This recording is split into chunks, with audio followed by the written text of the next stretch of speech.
Hey, what's up there, YouTubers? It's me again, Brian, aka Gamer55551, and I am back with a My 2 Cent video for this week, for the week of July 6th to the 12th, 2025, where I take a look at a couple of stories that caught my attention and give you my thoughts and my opinion about them. And we got 4 stories to cover this week, including the Ghosts of Yotei State of Play that happened this week. May 2025 Circana numbers are out. Bear in mind, this is before the launch of the Nintendo Switch 2. A report about Gamepass killing first-party development costs and a recent update to that story and all. And Virtuos, a port house, chimes in on the Nintendo Switch 2, including ranging from what they think about the success of Switch 2 and the raw performance of it, though. And if you're interested where I got the source of these informations, links will be in the description down below this video, along with the timestamp, assuming you're watching this video either on YouTube or on Patreon. But before we get started, I like to do what I like to call is the quick My 2 Cent. Stories that kind of caught my attention, but I'm not going to go into a huge amount of details and all. The first one has to do with Hideki Kamiya discussing the fallout from the whole voiceover over the Bayonetta 3 controversy. For those who are not familiar with that, that was the whole situation with the original voice actor who played Bayonetta from Bayonetta 1 and 2. It had to do with over the issue of how much she was being offered less than basically before. I believe that was the case. And then we had the whole situation. I mean, it got to the point where some folks actually took her side. Then supposedly Jason Schreier came in and said that that's not entirely the case. And then she tried to basically change the story. And then there were also claims that she was also a pro-life person. And so he basically pointed out how some folks basically, the controversy, how a lot of people blamed him and all. And while I do think some folks kind of blown it out way out of proportion, I also felt that Hideki Kamiya didn't exactly help himself in this situation when he made some comments as well. And given his history of also trolling people, he didn't, let's just say, he didn't help as much as he could have. He made, I think, the situation a little bit worse. Although, like I said, I do think that a lot of it does fall on the former Bayonetta voice actress. I think she kind of didn't help. She really didn't. Let's just say she made the situation bad too. So yes, I agree. Hideki Kamiya should not be fully blamed about the situation, but I also felt like he kind of didn't help the situation either. We also learned that Mega Man is, at least according to Capcom, one of its most important IPs, which sounds great and all, but we have not seen a new entry into the series since, I think, Mega Man 11. I believe that was it, though, which premiered on the Xbox systems, Xbox Series X and S, I think PS4 and PS5, and the Nintendo Switch, which, I mean, great that Capcom recognizes Mega Man, but it would be nice to see another Mega Man game. Even another entry in the Mega Man X series would be great. Or a remake or a remaster or a sequel to the Mega Man X Command RPG as well. So, I mean, great that Capcom recognized how important Mega Man is, but another Mega Man game would be nice, Capcom. That certainly would be nice. We also learned that supposedly Nintendo, at least reports of Final Fantasy IX Remake, supposedly development is in trouble. Now, it is worth pointing out that Square Enix has yet to confirm if, Final Fantasy IX Remake is in development or not. There have been some rumors about it being in development. So it's possible it could be in trouble or something, but since we haven't heard any official confirmation, it remains to be seen at this time. We also learned that supposedly there are rumors going around that Nintendo may be adding 2 games to the Nintendo 64 library as part of the Nintendo Switch online service, as some posts have spotted what they believe could be the original Super Smash Bros. From the Nintendo 64 to even Donkey Kong 64 making its way over to the Nintendo service. Now, granted, Nintendo has not said anything at this time, so it remains to be seen if it does. But still, I think it still would have been a nice addition, especially Donkey Kong 64 as we gear up for the upcoming release of Donkey Kong Bonanza. So I think that would be a nice addition to have Donkey Kong 64 on it though. But whether or not it does, that would certainly remains to be seen. We also learned, at least according to Video Game Chronicles, that developers have shared or started to pitch ideas for a new Banjo-Kazooie game at Xbox. This comes off the heels of that massive layoff that we started to hear from at Microsoft, including the cancellation of Everwild, the game that was supposed to be developed by Rare, but had unfortunately got the plug pulled on it though. Whether or not these pitches will turn into an actual game or not remains to be seen. There has been some rumors ranging from Toys for Bots or other developers coming in. I really think if Microsoft is serious about this IP, they would actually go ahead and start working on a new Banjo-Kazooie game. Plus, I do think it's important to have different variety of games, including 3D platformers. So I think having something like a new Banjo-Kazooie would be great, along with a new Crash, since they now own Rare, but not only Activision Blizzard, and maybe a new Spyro and all. So I really think that's something that I would like to see Microsoft do, try to get some of these IPs that remain dormant and, give them another shot. I'm hopeful Banjo-Kazooie will be another game that gets another shot. And who knows, maybe Conquer will follow suit as well, but time will ultimately tell. We also learned that after, I think, last week's report of a lot of the studios being laid off, there's been reports that Romero Games was one of those studios, but at least according to what Romero Games are saying, they are not closely involved by the Xbox layoff. It's also been reported that they are searching for another publisher to help fund this game that they are working on. So great that they're not being closed or anything like that, but whether or not they're able to find a new publisher or not for whatever game they are working on, that remains to be seen at this time. And in the movie and TV show part of the Quick My 2 Cent, we got a second trailer for the upcoming King of the Hill series on Hulu.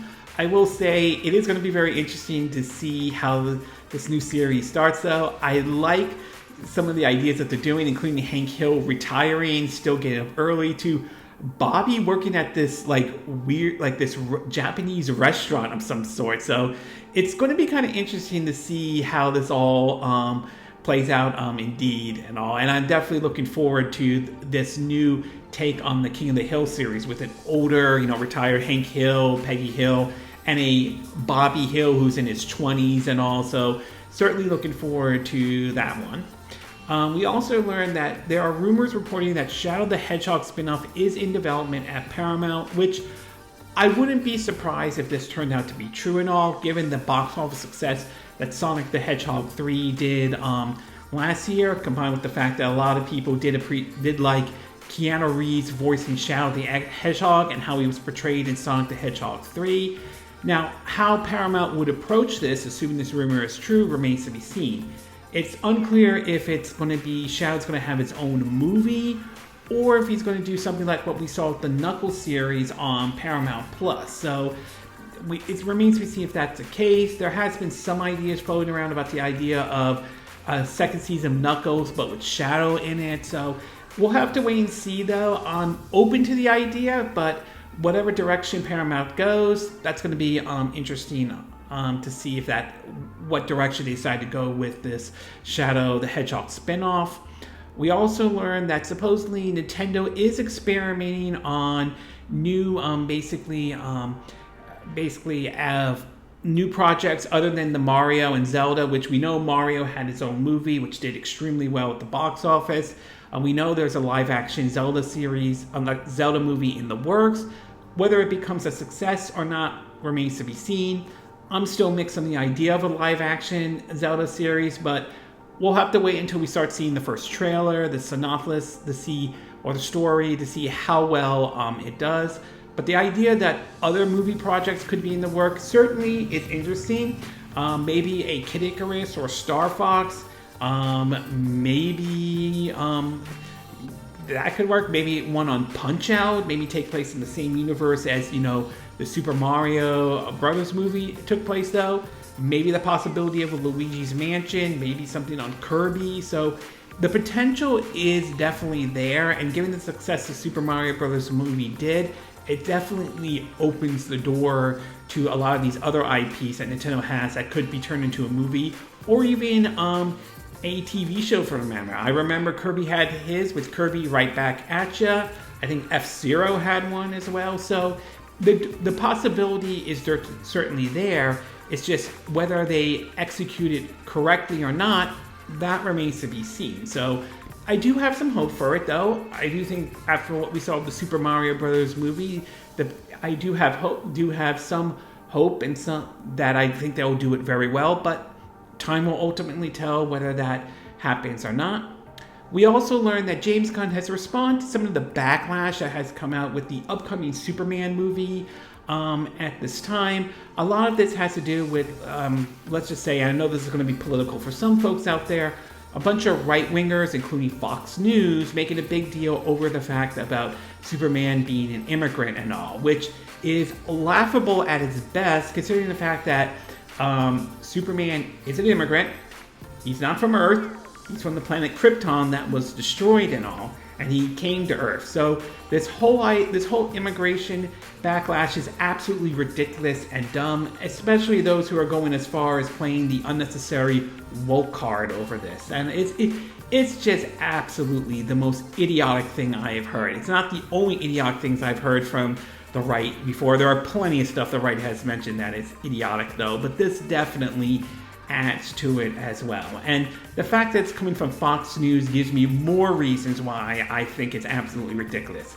Bear in mind, Fox News is a network that likes to go around, that claims that they're fair and balanced, but to be all honesty, for all the complaining about left-wing media they like to make about it, they do what left-wing media does, only they slant it to the right. So it's a giant lie from them, okay? So I wouldn't take I have a hard time taking Fox News very seriously. And I do think this immigration backlash of the upcoming Superman movie is absolutely ridiculous. Continuing on with Superman, we are learning about about the box office in terms of how well the movie is, in terms of what the movie does need to become a success or not. Reports is James Gunn has come out basically saying that the report that it needs to make $700 million and all to be successful, I believe, is utterly nonsense, at least according to what James Gunn is saying. There's been some reports about that, but it remains to be seen how accurate that is.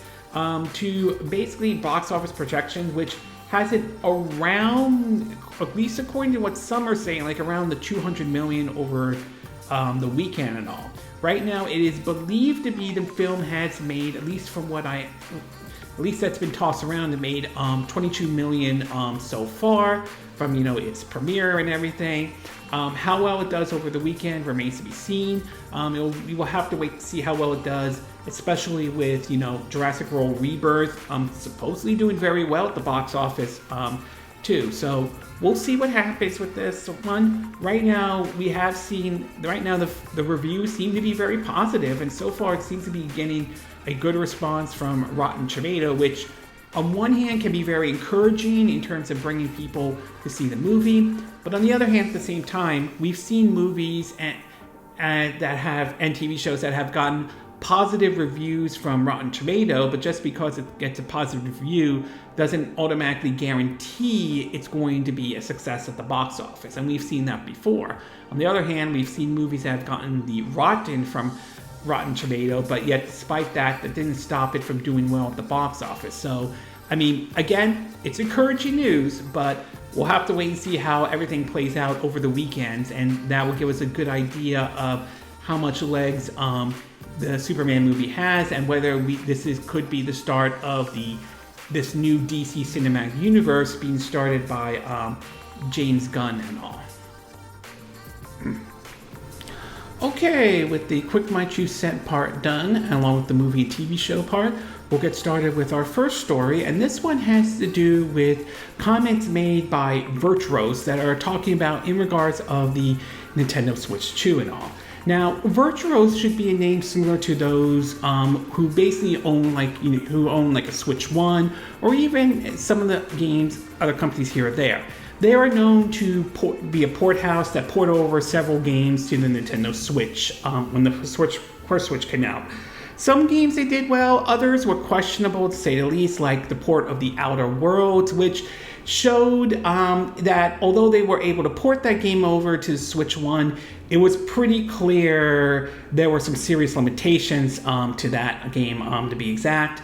Although they did handle the Outer Worlds Spacer Choice Edition, I think for the PS5 and the Xbox Series X and S, but they also ported over, Dark Souls Remastered. I believe they also did, Starlink Battle for Atlas, though. So they have been known to do port several games to the Nintendo, to the Switch 1, much like how Iron Galaxy, I believe, handled Elder Scrolls Skyrim, to Diablo 3, to, Panic Button, famous for doing, Doom and Doom Eternal, and Wolfenstein 2: The New Colossus on the Switch 1, and of course Saber Interactive that did Crysis, Witcher 3: Wild Hunt, and even the release of Kingdom Come: Deliverance.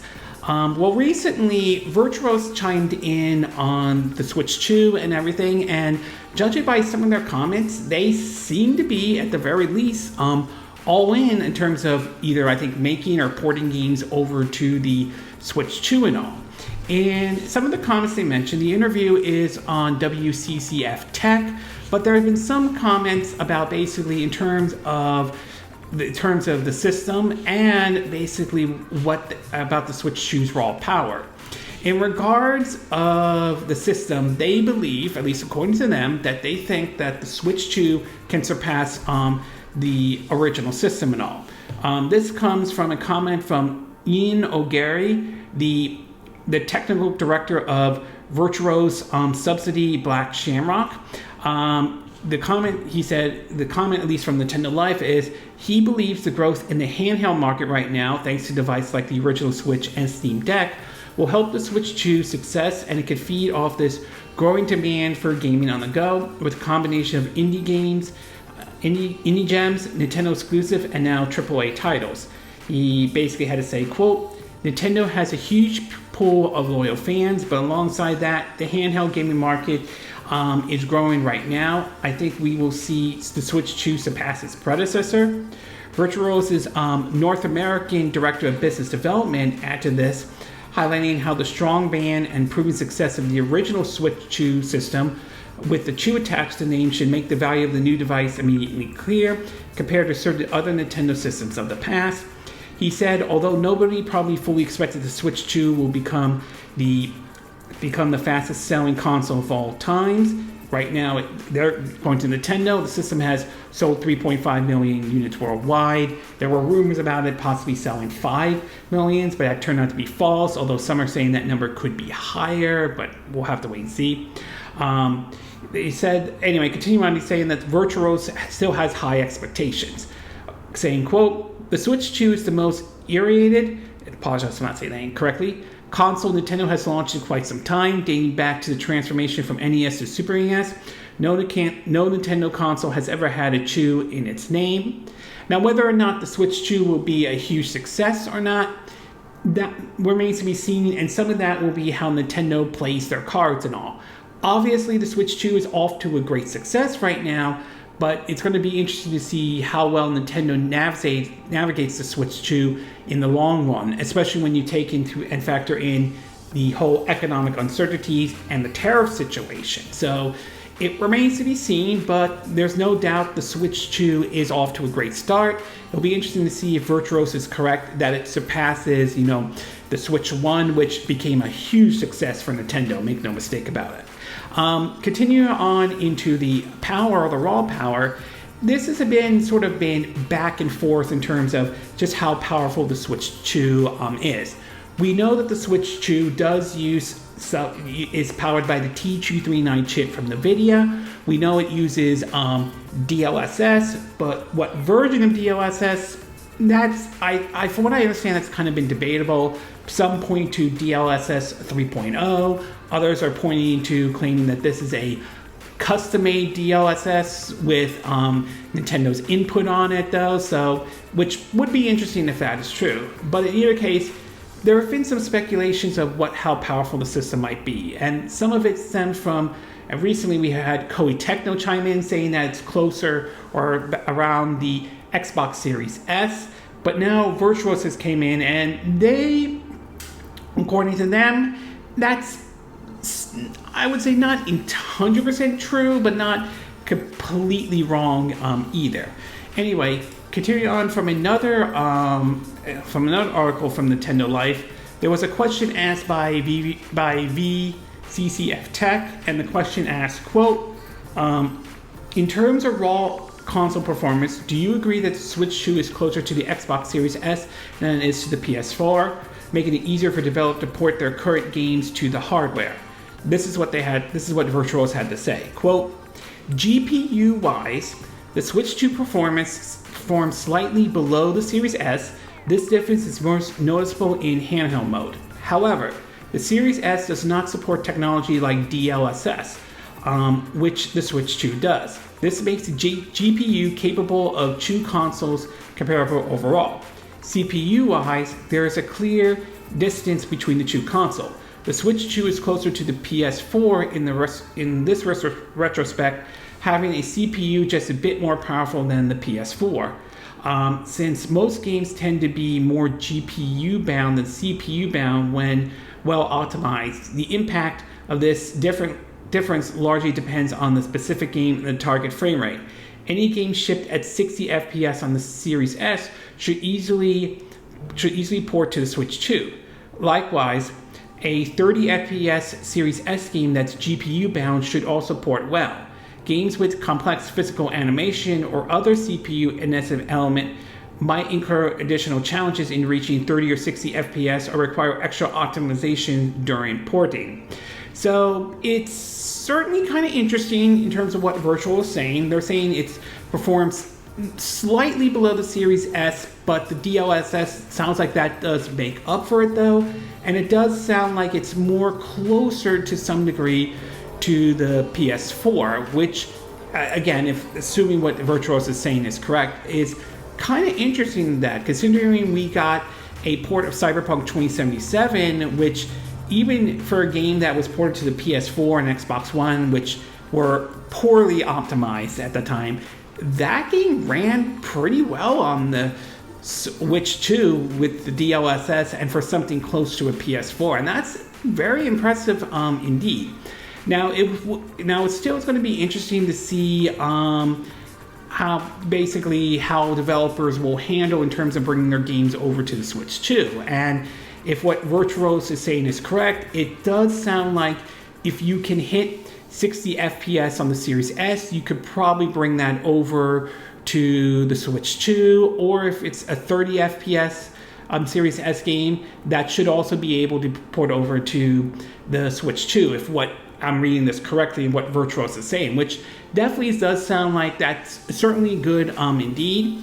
Hopefully we will see a lot of those third-party games make their way over to the Switch 2, and it will be interesting to see if Virtuos is working on any of those games or not. So overall, I would say this is very interesting from Virtuos, some of the comments that they're making though. They're saying that it will surpass, the Switch 2 will surpass the Switch 1. I would say it's too early to tell, but it's not out of the realm of the possibility. As far as the performance and the console and everything inside it though, if what they're saying is true, that it's below the Series S, but you could still port something, if you could port a game at 60 frames per second on Series S, you could port that over to the Switch 2. Does, however, give me some hope of certain games making their way over to the Switch 2 and all. Of course, some of that will be based on the size and scope and everything like that, and obviously, depending on the type of game, extra optimization may be needed, but it sounds like it is possible for these games to make their way to run on a system that, while performs slightly below the Series S, and is a bit more powerful than the PS4, but thanks to DLSS and everything, it does give me some hope for some of these games and all. Okay, we're going to take a quick break, and when we get back, we'll get to part 2, and this one has to do with a comment made in regards of Game Pass in terms of it being basically hurting first-party development costs with an update that came up after this discussion happened and all. So we'll take a quick break, and we will be right back.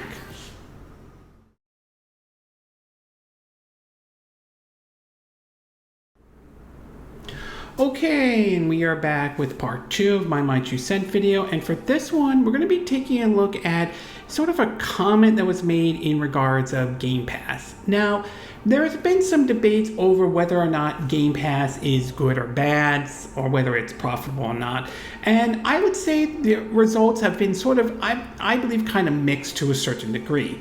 While it is true that some developers haven't found success with their games on Game Pass, others have and seem to have shown that Game Pass has been very successful for them and all. And we've seen, Microsoft really push to get their first-party games onto Game Pass and all. And the idea of the purchase of Activision Blizzard, to some extent, is to sort of grow Game Pass and everything like that. Well, recently there's been a report that came out that seemed to indicate that, at least originally before an update came up, that supposedly that may not be the case, or maybe that Microsoft might be losing money on Game Pass. What started out, and this is an article from Pure Xbox, it started out that a report from Chris Drang from the game business appeared to claim that Xbox Game Pass is only profitable because no first-party cost is included. This was a question that was asked on Twitter, on X, formerly known as Twitter, saying, quote, "So Game Pass itself is profitable, but Xbox, including studios, isn't. Not seeing that anywhere, but it wouldn't surprise me." He chimed in by saying, "I asked for clarification on Game Pass, on the Game Pass is profitable, and was told no, and the first-party costs are included." However, the article concludes, Drake has now looked into this further, mentioning this morning that he needed to clarify that Xbox Game Pass is profitable even when factoring in lost sales for first-party teams. This is what he said. This is his comment that he mentioned, saying, quote, "First, Xbox Game Pass is profitable even when you factor in lost sales from first-party teams, sources who have told me. Over 18 months ago, I checked with Xbox about what's included in the Game Pass P&L. Basically, I was looking to see if Game Pass costs factor into the impacts of unit sales of their internal studios. I was told that first-party games have their own P&L separate to Game Pass as they make money via other means. I felt this piece of internal accountancy, apologize if I'm not saying that incorrectly, might mean Game Pass is profitable, but it sure does put pressure on the margin for eternal gains, and possibly means some studios didn't make as much profits or any profit at all. This doesn't actually matter in real terms, but seeing the impact on Game Pass was having on first-party games and the amount of money Xbox was spending on studios, I wanted to check if the full impact of the service being considered in their Game Pass is profitable line. This was before Microsoft started publishing fully on PS5. Studios can now make stronger margins on premium sales as a result of that move.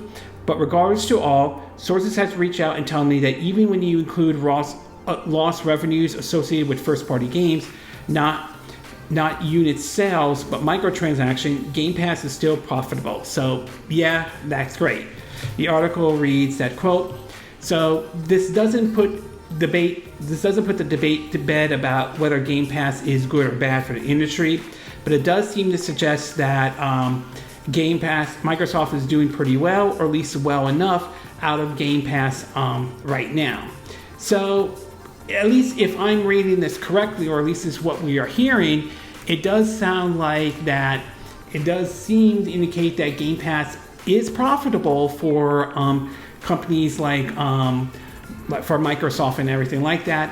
But at the same time, it is possible it may not be growing at the rate that maybe Microsoft wanted or something like that. So that also is a possibility. But given Microsoft doubling down on Game Pass and all, I don't see them ditching Game Pass at all. So the fact that they're doubling down seems to indicate that Game Pass is doing very well for them and all. And I will say my view on Game Pass is I certainly can see the ups and downs, but I also think of it as sort of a positive, as it does help let me look at games that I normally would not touch and all, to the fact that it does give me an opportunity to try the game out and to determine whether or not it's well worth paying the price for that game. Not to mention, games that are available to purchase on Game Pass, you do get somewhat of a discount. So there are certainly some positives, at least from a consumer perspective though. But again, we've also seen not every company has the games put on Game Pass have done very well. So I would say to some extent Game Pass is sort of a double-edged sword in a way.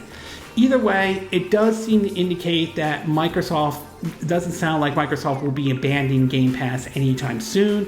Looks like they're still sticking with it, and it does sound like it is doing well for Microsoft. Maybe just not on the level they were hoping for, like, you know, bringing in new people and everything like that. So overall, it does seem to clear up some confusion with some of the first-party development costs, and it does sound like Game Pass is profitable for Microsoft. Just, however, it doesn't sound like it's bringing in new people as they were, or at least the amount of new people they were hoping for and all. Okay, we're going to take a quick break, and when we get back, we'll get to part 3, and this one has to do with May 2025's Circana. So we'll take a quick break, and we will be right back.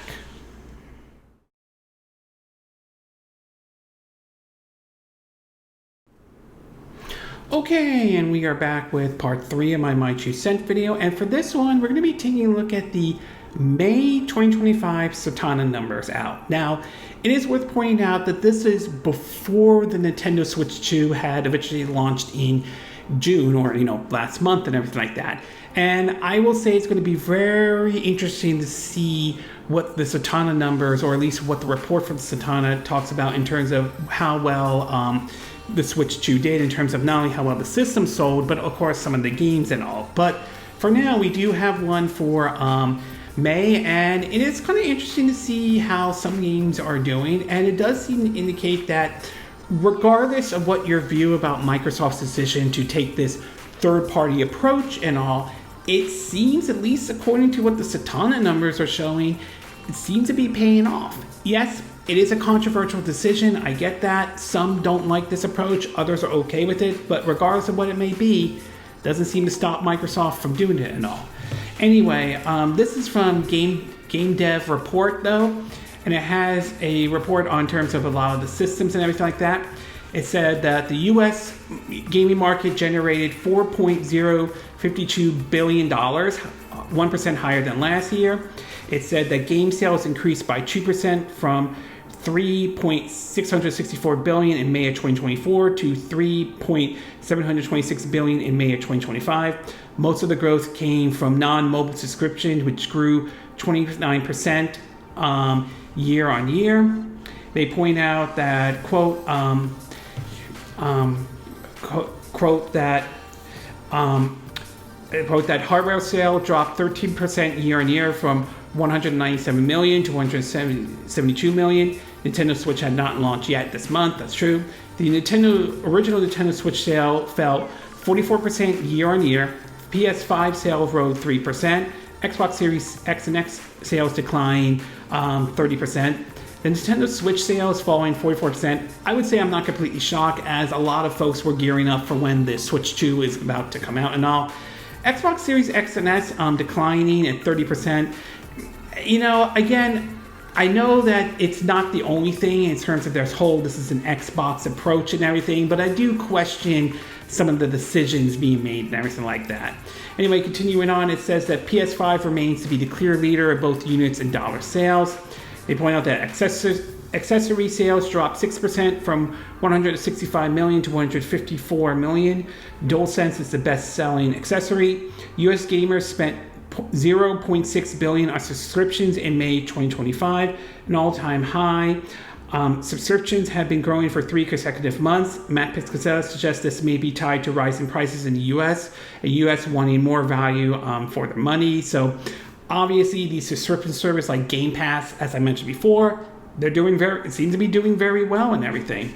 Now, in terms of the game sales, they talk about the top 20 best games for the month of May, and we have Elden Ring Nightingale at number 1, Doom the Dark Age at number 2, Forza Horizon 5 at number 3, The Elder Scrolls Oblivion Remastered at number 4, Call of Duty Black Ops 6 at number 5, MLB The Show 25 at number 6, Minecraft at number 7, Grand Theft Auto 5 at number 8, original last month was at number 15, NBA 2K25 at number 9, EA Sports FC 25 at number 10, Assassin's Creed Shadow at number 11, Star Wars Battlefront 2 2017 at number 12, which is interesting because last month it was at number 135. So to see it shoot up to number 12, that's interesting indeed. Split Fiction at number 13, Red Dead Redemption at number 14, F1 25 at number 15, Helldivers 2 at number 16, The Last of Us Part 2 at number 17. I kind of wonder if that had to do with the second season of The Last of Us on HBO Max and all. WWE 2K25 at 18, Capcom Fighting Collection at number 19, and PGA Tour 2K25 at number 20.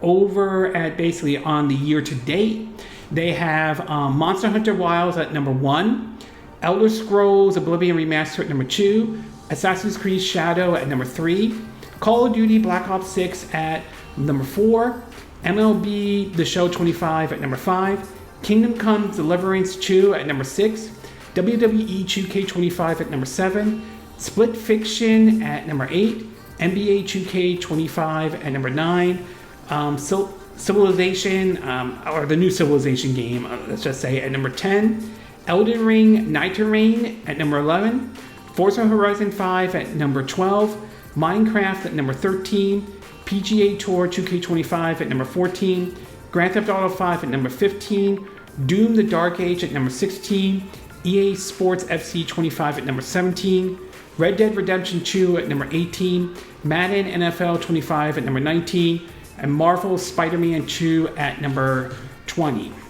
In terms of the top 10 best-selling games on the PlayStation or the PS5, we have Elden Ring Nightingale at number 1, Doom the Dark Age at number 2, Forza Horizon 5 at number 3, Call of Duty Black Ops 6 at number 4, MLB The Show 25 at number 5, Elder Scrolls Oblivion Remastered at number 6, Grand Theft Auto 5 at number 7, Minecraft at number 8, Assassin's Creed Shadow at number 9, and NBA 2K25 at number 10. Over on the Xbox platform side, we have Elden Ring Nightingale at number 1, The Elder Scrolls Online at number 2, Doom the Dark Age at number 3, Minecraft at number 4, NBA 2K25 at number 5, The Elder Scrolls Oblivion Remastered at number 6, Call of Duty Black Ops 6 at number 7, PGA Tour 2K25 at number 8, Assassin's Creed Shadow at number 9, and F1 25 at number 10. Over on the Nintendo platform, or at this time the Switch 1, we have Mario Kart 8 at number 1, Capcom Fighting Collection at number 2, Minecraft at number 3, Super Mario Party Jamboree at number 4, Super Smash Bros. Ultimate at number 5, Hogwarts Legacy at number 6, Just Dance 2025 edition at number 7, Hello Kitty Island Adventure at number 8, Pokemon Scarlet and Violet at number 9, and MLB The Show 25 at number 10. So obviously, as I mentioned before, the big winner out of that month, I think, in some degree, is Microsoft with their third-party approach. It seems Doom the Dark Age is doing very well. Same with the Elder Scroll Oblivion Remastered. So obviously, Microsoft is considered at least in my view, the winner of May and all. Interesting to see Capcom Fighting Collection at number 2 on the Nintendo platform and all, considering that you do see some third-party games here and there, but not that often. So it's kind of interesting to see that at number 2 and all. So obviously, obviously, Microsoft and Sony, to some degree, were the winners. Sony with the PS5 hardware selling well. Microsoft was seeing some of their games like Doom: The Dark Age and Elder Scroll Oblivion Remastered hitting the charts and everything. And so that really is a very good, really interesting report for May 2025 Circana. But like I said, the big one's going to be, I think, once June comes out, and how well the Nintendo Switch has done, including some of the games and everything like that.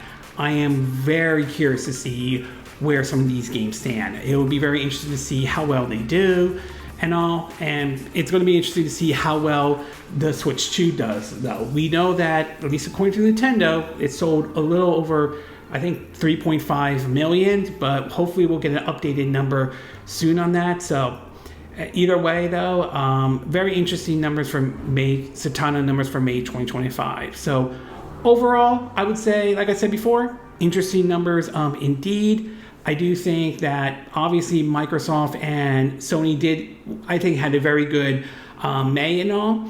And like I said, January's 2025 Circana numbers are going to be interesting once we start factoring in the Switch 2 and how well the system and the games do and all. Okay, we're going to take a quick break, and when we get back, we'll get to our fourth and final part. And this one has to do with my take on the Ghost of Yokai, or Yotei, if I'm saying the name correctly, state of play that Sony had. So we'll take a quick break, and we will be right back.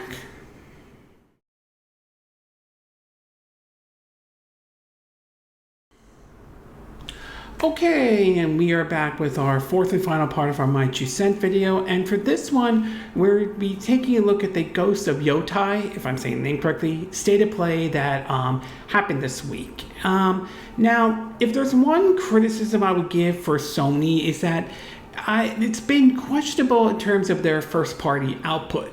While they have certainly put out some good first-party games and everything like that, there have been some criticisms in terms of their, I would say, at least from my view, too much of a focus on live services type of games, and we saw how that led to cancellation of stuff like, Concord, how that all played out, and it just feels like to some extent Sony is trying to come up with the next Helldivers 2, which has done very well for Sony and all, and we all know that's coming to the Xbox as well.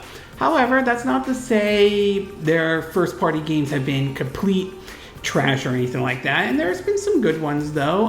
Horizon Forbidden West, God of War Ragnarok, and also there have been some solid hits here and there. And the next one up on their list that will be out in October is the game of Ghost of Yotei, which is a sequel to Ghost of Tsushima that originally was on the PS4 and then later was ported over to the PS5 as one of the launch titles. And it was definitely a good game when Ghost of Tsushima came out.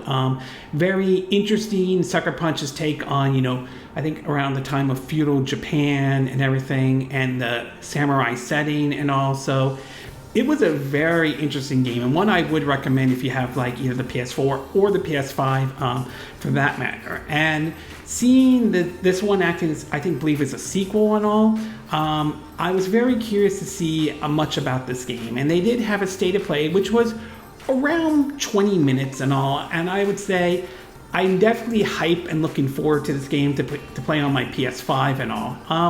And I mean, there are certain things I do enjoy a lot, and there are some parts that I'm like, I won't say they are terrible, it's just maybe doesn't click with me as much.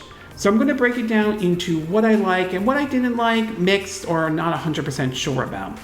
In terms of what I liked, in terms about the state of play of Ghost of Yotei, I will say that the combat is definitely, I think, the strong point for me, though. I definitely like some of the stuff that they have done, some of the upgrades to it, though, ranging from, in terms of like having different weapons, and you have to use some of those weapons against different enemies and all, and enemies also use different weapons, to basically having more freedom to how you want to approach the combat situation. And that's really neat indeed. Either taking stealth or go all in to different like like stuff like bow and arrows to like a gun and everything. So I really think the combat looks very impressive though. I mean, don't get me wrong, I enjoy the combat in Ghost of Tsushima, but this one definitely looks like they've made some big improvements to this one though. So it's definitely one I am definitely worth trying out, and it's going to be interesting to try out some of the different weapons, although I tend to be more towards, the samurai blade and everything, but I am willing to try out some of the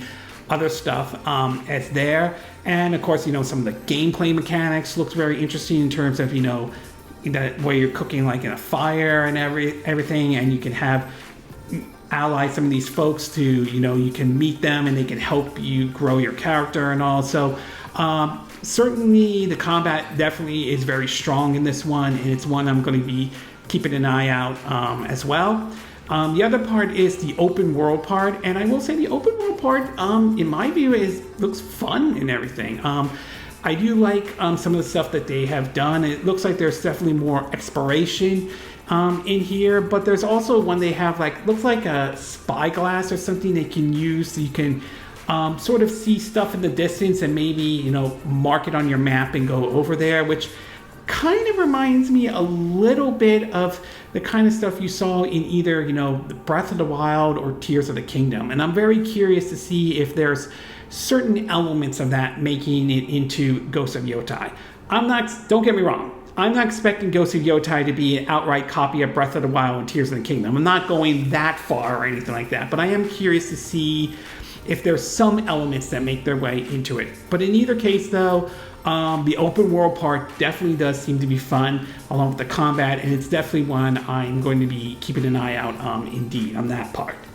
But as far as what I didn't like or mix or not 100% sure, I have to say I won't say these are huge negatives by any chance though.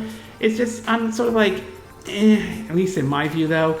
The first one is it's pretty clear that they are paying homage to sort of the black and white samurai films and all, and they're having that in sort of the with the graphical options, along with Japanese dialogue as well with English subtitles if you want to add that in, which I don't see, there's nothing wrong with that. The black and white filter, or the factory film graphical option they have for this game, looks neat, and I understand why they would add that in, especially for those who wanted to be, pay homage to those old black and white films and all. I just don't see myself using it. I'm not saying there won't be those out there who will use it, and some may actually enjoy that approach, but to me, I personally, at least from my perspective, don't see myself using it indeed. And last but not least was the odd choice to have some, not all the music, but some of it is, and that is, I believe, one of the folks who worked on the anime Samurai Champloo, if I'm saying the name correctly, is doing some of the music for Ghost of Yotei. And I have to say, I just think that is sort of an odd choice and all. Now, for the record, I do want to say that I got nothing against Samurai Champloo. I do enjoy that anime, though. It's from the same person who worked on Cowboy Bebop and all, which I consider that also as a classic anime, and this one as well. So I definitely have nothing against those animes or anything like that.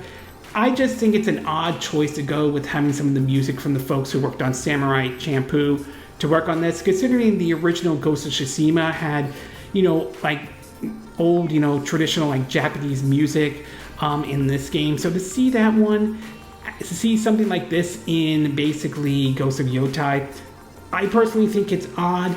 I don't think it's terrible or going to ruin the experience. It's just an odd choice, at least in my book and all.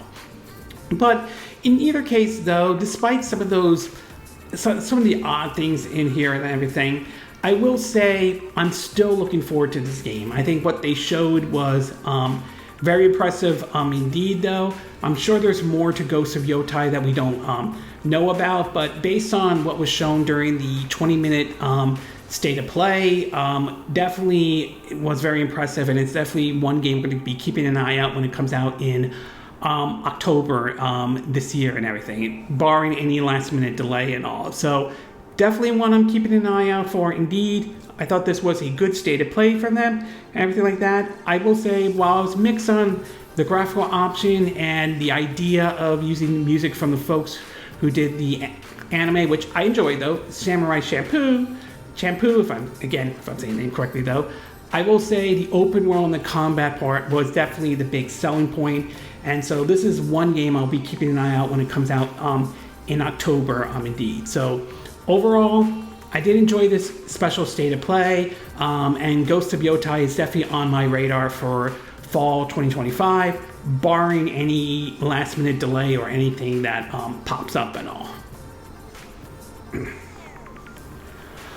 Okay, this concludes this My 2 Cent video for this week. And again, these are my opinion. What are yours?